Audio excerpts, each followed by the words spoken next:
First up is 21, and he's actually got problems on both front feet. Let's start with this left front.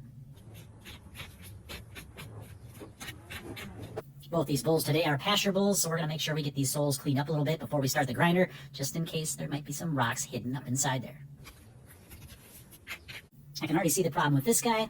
There's an ulcer right in that typical sole ulcer spot. Now, because these boys do spend most of their time on pasture, there's not a lot of extra sole to remove here. We're just touching this sole up, getting it balanced just right, and then we're going to go and tackle that ulcer spot.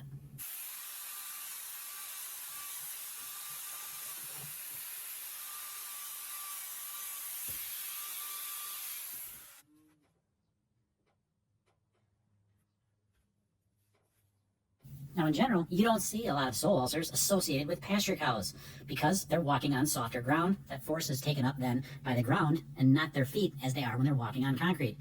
However, in this case, these ulcers are caused by a different reason.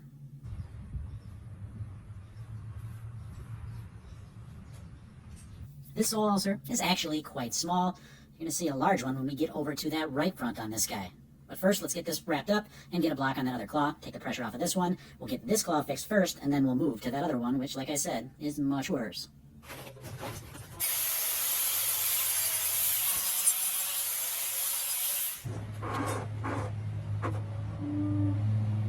Old 21, he's doing well so far, but we've still got that right front to do. So let's get this foot down and get on with it. As I mentioned, this right front has a lot more going on with it, and I'm going to explain to you why this big boy is getting ulcers on his front feet to start with, and it's not because of the concrete. If we finish getting him trimmed up, we'll explain all that. So if sole ulcers are typically associated with excess pressure in concrete, then why is an animal that's raised on dirt getting sole ulcers? Doesn't make sense, does it? But there are other causes. In this case, these animals go out on pasture, and because of that pasture in the spring, they get a new flush of grass that's got a high sugar content. That high sugar content actually creates a condition known as acidosis if they eat too much of it. That acidosis can lead to laminitis, which ultimately can lead to an ulcer. So how does that happen? By reducing the ability of that support system inside the foot to support that peel bone. It then, because it's compromised, allows that peel bone to move more inside that foot, thus causing sole ulcers. So how do I know that that's actually what caused this sole ulcer on this big boy?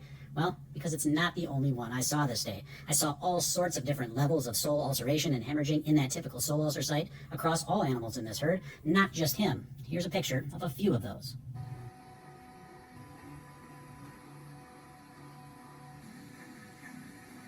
Now, this is not a new phenomenon. In fact, you've seen this on many of my videos throughout the years where you see these front foot ulcers. Almost always, they're on my grazing herds. Nearly every single one of them, due to that very fact. Actually, I think he looks quite dapper with his pink wraps and brand new shoes. Don't you agree?